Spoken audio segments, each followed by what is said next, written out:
Olá pessoal, Ciclo de Direito Ambiental, sou o professor Pedro Campani, hoje dando sequência à nossa série de entrevistas com um grande nome do direito ambiental. Eu tenho a honra e o prazer aqui de conversar hoje com o Dr. Werner Grau, doutor em Direito pela Universidade de São Paulo, sócio da área ambiental do escritório Pinheiro Neto Advogados, um grande profissional, foi meu professor, tá? Eu só aprendo cada vez mais com ele, é uma honra. E hoje a gente vai falar sobre uma questão super sensível e importante na seara do direito ambiental, que é a advocacia em situações de desastre, né? O Werner também tem experiência nessa área e vai poder compartilhar um pouco aqui a experiência dele profissional. E eu começo já com a primeira pergunta. Werner, qual que é o maior desafio para o advogado que atua num caso de desastre, que o cliente esteja envolvido num caso de desastre? Bom, Pedro, primeiro, obrigado, né? É um prazer estar aqui e é interessante você dizer que eu fui seu professor, porque isso só prova aquela teoria do aluno que supera o mestre, né? Então, eu fico muito à vontade, você sabe que para mim é um prazer conversar contigo.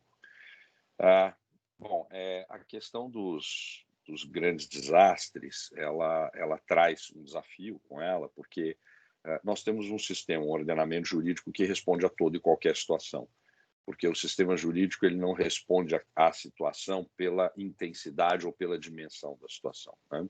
Se eu tiver um caso em que você tem um fato jurídico acontecendo de uma dimensão pequena ou de uma dimensão enorme, a lei é a mesma, porque a lei não faz essa distinção. Ontem mesmo eu discutia isso sob a perspectiva do direito penal, não é? Eu explicava a um amigo que aquela pessoa que roubou 100 mil reais ou a pessoa que roubou 100 milhões de reais, a situação aqui é o roubo, é o crime, né? O crime é o mesmo, o fato tipificado é o mesmo. Então, a intensidade do fato pode até trabalhar como atenuante, agravante, pode até trazer uma visão diferente da sociedade para o fato em si, para o evento em si, mas, na verdade, o ordenamento jurídico é o mesmo. E a frieza do ordenamento jurídico diante de peculiaridades do caso, que não caracterizem necessariamente agravantes ou atenuantes, é uma necessidade, porque senão amanhã nós vamos começar a graduar, né, do muito pequeno, que nós vamos aplicar o princípio da bagatela, ao absurdo, que a própria lei vai chamar de hediondo. Você tem um leque aqui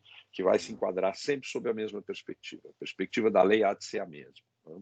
Independentemente dos efeitos do fato. O fato em si, quando você tem um desastre ambiental, é um fato do cotidiano ou inesperado que vai gerar algo chamado dano ambiental. E este dano ele pode ser maior ou menor, a lei que vai tratá-lo é a mesma. Os efeitos sobre a sociedade, de opinião da sociedade, que não vão se misturar com o ordenamento jurídico, é que vão variar, né? Então, o grande desafio, no meu modo de ver, primeiro é o desafio que todo advogado tem diante de uma questão de natureza ambiental, né? Você, diante de um dano ambiental, você tem uma tendência, como ser humano, de afastar de si aquela situação, né? É uma situação que causa a repulsa, assim como a maioria dos crimes, né? Ao cidadão honesto, o crime de latrocínio vai ter a mesma repulsa que vai causar um outro crime que tem um efeito menor sobre a sociedade, porque é a conduta que machuca, né? Então, o primeiro ponto, que é o ponto que eu entendo que todo advogado deve ter na área ambiental, o primeiro é a consciência do papel do advogado, né? Eu tenho me batido muito por isso, porque a sociedade cria uma visão romântica da coisa e, de repente, é de um lado o bom, do outro o mal. Cria essa dicotomização que não cabe e não deve caber numa relação jurídica, né? Então, durante muito tempo eu fui no conselho da TNC, né, da Nature Conservancy no Brasil. E algumas pessoas me perguntavam como é que você pode ser um ambientalista, ter a atividade que você tem, que é uma atividade paralela de proteção animal, e ser advogado na área ambiental de empresas. Eu sempre dizia, olha, primeiro porque eu sou um advogado que prima pela ética, como qualquer advogado deve fazer, isso não me faz diferente de ninguém. Segundo, porque também, diferente de ninguém, eu sou guiado pelo que diz a lei. O papel do advogado é um papel fundamental, a Constituição o reconhece, não é? E tirar do cidadão que está no polo passivo de qualquer relação jurídica a oportunidade de uma defesa adequada é retirar da sociedade a característica da democracia, né? Então, a gente não pode negociar isso. O desafio primeiro, então, é separar tudo aquilo que não é jurídico do que é jurídico, no caso. Eu diria que este é o primeiro desafio, porque você vai olhar, então, o fato, a conduta, o liame de causalidade, e ali você vai se restringir neste debate que vai gerar a discussão sobre a existência ou não e a forma de reparação ou compensação ou não de um dano, né? É nisso que você vai ficar. Então, o primeiro desafio é separar o que vem da sociedade no aspecto leigo, vamos chamar assim. O segundo desafio é que, neste aspecto da intensidade, quando você tem um grande desastre, vamos chamar, um grande acidente, enfim, e aqui a gente até faz uma comparação com a questão das mudanças climáticas, né, que são os eventos de grande monta, né, você tem uma dificuldade maior de identificar. Você identifica com facilidade o fato, você identifica com facilidade um liame de causalidade quando ele existe, e depois você tem que identificar os efeitos. Na questão dos efeitos aqui, o tema se torna mais difícil de lidar, porque são muitos efeitos, então você tem um leque de frentes de trabalho muito grande.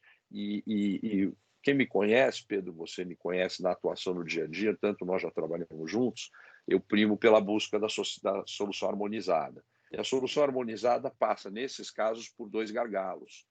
O primeiro é que o seu interlocutor haverá de ser mais de um. Serão vários interlocutores para várias frentes e elas vão andar todos ao mesmo tempo. Porque todo aquele que sofreu o efeito negativo entende que a sua dor é prioritária. E é natural que seja assim. Então, você tem que fazer um mapeamento do que você tem à sua frente para poder designar e identificar todos os interlocutores de maneira adequada. Porque, infelizmente, nesses momentos também aparecem os interlocutores que não deveriam estar lá, né? Estou falando do oportunismo. O segundo aspecto, ele diz respeito ao seu interlocutor. Em um caso de grande impacto, o que é comum é que o interlocutor do lado de lá nem sempre consiga fazer essa cisão que você faz de início entre o direito e a opinião, não é? Então, não é incomum, do outro lado, haver uma elevação de temperatura toda vez que você vai ao debate sobre a solução do problema.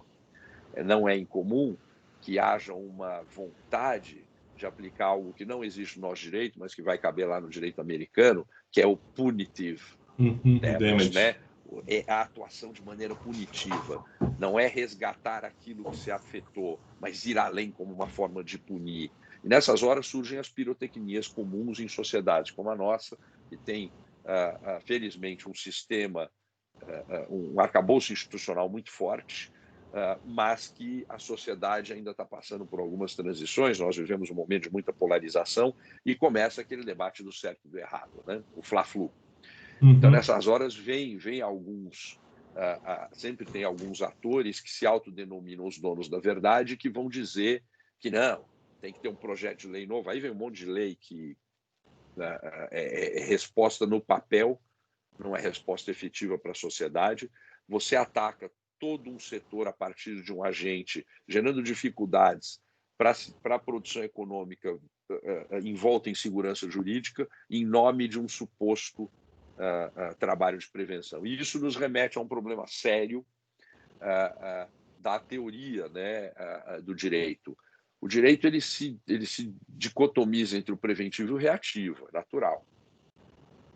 E muitas vezes o preventivo ele acaba se tornando burocrático e nem sempre eficiente. E aí, na hora que você tem o efeito negativo, né, eu costumo dizer o seguinte, que o sistema de licenciamento ambiental, por exemplo, ele trabalha com tudo aquilo que a sociedade prevê. É a atividade, a intervenção sobre o meio ambiente, o efeito disso e o tratamento para neutralizar ou mitigar este efeito, compensando dentro de um valor que a sociedade aceita aquilo que é a externalidade negativa, né? E a gente chama, a isso se dá o nome de impacto. Eu costumo dizer, isso é uma visão muito própria minha, que o dano é o inesperado. O dano é aquilo que surgiu que nós criamos todo um sistema para que não surgisse, mas ele surgiu. Mas ele não é a falha do sistema. Ele é uma complementação do sistema, porque a atividade é de risco em si. Então, você faz de tudo para que o risco não se materialize, mas ele pode se materializar em algum momento. Então, você tem que ter dois sistemas. O prévio, que é o de minimização do risco, e depois o reativo, que é o de resposta ao risco. E, neste momento, é que toda aquela racionalidade que informou o prévio, e que às vezes até já engloba a irracionalidade dos radicais, e você acomoda ali, essa racionalidade se perde em algumas frentes. Então, o advogado tem que estar preparado. Eu já vivi situações assim, Pedro, em que você vai para um debate, que você chega com o propósito de dar resposta para a situação, mas o seu interlocutor ele ainda está na fase dele precisar discutir a situação. Ele precisa ainda, é quase que um trabalho de psicologia, ele ainda precisa vivenciar aquilo e externar toda a sua contrariedade, todo o seu desapreço pelo que aconteceu, antes de estar pronto para a tratativa objetiva visando a restauração de um status de natureza jurídica que retoma o status quo ante, né? Então, o grande desafio, no meu modo de ver, está aí. Eu aprendi isso rápido, cuidando. Eu trabalho bastante em casos de grande impacto, né? A ter empatia. Eu não resisto aqui a fazer um paralelo, eu vou voltar para o direito penal. Recentemente, a nossa sociedade se horrorizou com a forma como foi tratada uma pessoa, uma moça que o caso ali era de violência sexual, e quando ela é inquirida na condição de testemunha pelo advogado de defesa, o advogado de defesa é extremamente agressivo, o juiz não interrompe aquilo de maneira firme, o Ministério Público também patina nisso, e a sociedade se horrorizou. Nós estamos falando de empatia. Aquela audiência podia ter o mesmo conteúdo jurídico, deixar de lado todo o aspecto emocional e não haveria não prejuízo às partes. Então, eu já me acostumei a sentar representando a empresa que é acusada de uma determinada situação extremamente danosa, e o meu interlocutor está mais preocupado em me contar o quanto ele gostaria de agredir aquela empresa, e aí ele faz uma transferência, né? Ele não entende que eu sou um terceiro, eu não estava lá na hora que aconteceu o fato, eu fui contratado para resolver o problema, mas ele vê em mim a personificação da empresa. Então, você, advogado, vai precisar se sentar, se despir de todo e qualquer impulso de reação, porque não vai ajudar, e no limite do que deixa de ser razoável diante das circunstâncias e passa a agressão, aí você tem que reagir sim, e advogado, suas prerrogativas não podem ser vilipendiadas em nenhuma situação. Neste limite, você vai ter que ali primeiro deixar escoar o conteúdo emocional para depois entrar no conteúdo jurídico, né? E eu acho que esse é o grande desafio.